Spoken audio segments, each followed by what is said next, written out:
Redressez-vous et relevez la tête, car votre rédemption approche.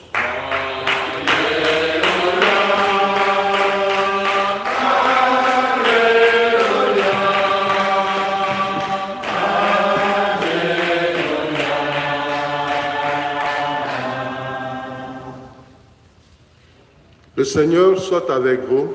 Et avec votre esprit. Évangile de Jésus-Christ selon saint Luc.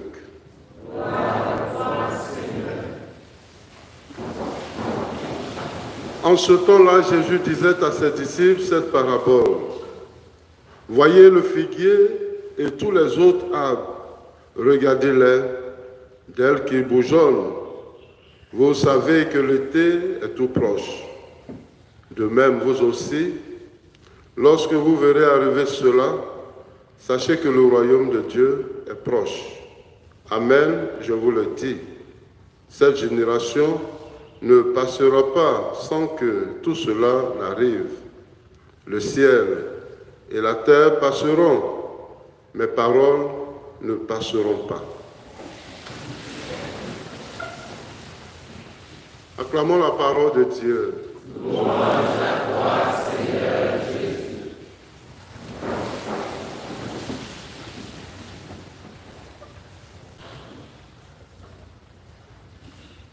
Bien, chers frères et sœurs, ce matin, l'Évangile nous donne une petite pensée à méditer.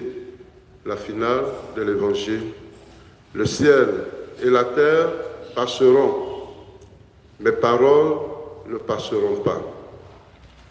Nous pouvons chercher à trouver un parallèle, même dans l'Évangile de Saint Jean, dans la prière sacerdotale du Christ, où lui-même il le dit.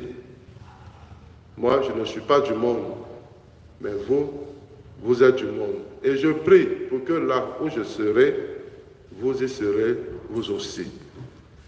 Mais pourquoi ce parallélisme? Tout simplement, Jésus veut nous faire comprendre que dans notre vie, nous avons à opérer un choix. Et que ce choix soit fondamental.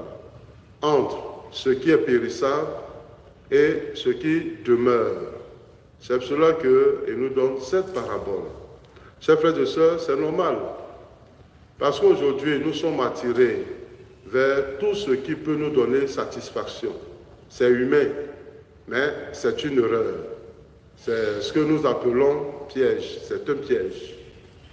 Mais ce qui nous porte à attendre, à espérer, c'est là que se trouve la vraie vie. Et là, c'est le secret de vie. Celui qui recherche Dieu, il ne se trompe pas. Celui qui passe tout son temps à écouter Dieu ne se trompe pas. Et cela est révélé par les évangélistes entre Marthe et Marie. Marie a choisi la meilleure part. Et c'est ce qui doit demeurer. Nous pensons que dans notre état de vie d'opulence, tout est gagné d'avance. Chers frères et sœurs, notre opulence ne pourra jamais payer le paradis. Tout est dans la main de Dieu. C'est pour cela que Jésus nous encourage à observer ces grands signes qui dénoncent Jérusalem qui faisait le grand temple de Jérusalem qui faisait la fierté de tous les Juifs.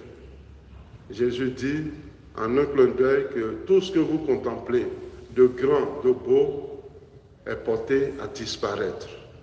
Mais ce qui demeure, c'est ce Dieu que nous avons la capacité d'accueillir dans notre cœur, construire une demeure éternelle pour lui dans notre cœur. Et que cette pensée de l'Évangile nous porte, nous aussi, ou nous donne la capacité de toujours rechercher le bien et de fuir le mal sous toutes ses formes. Amen. Amen.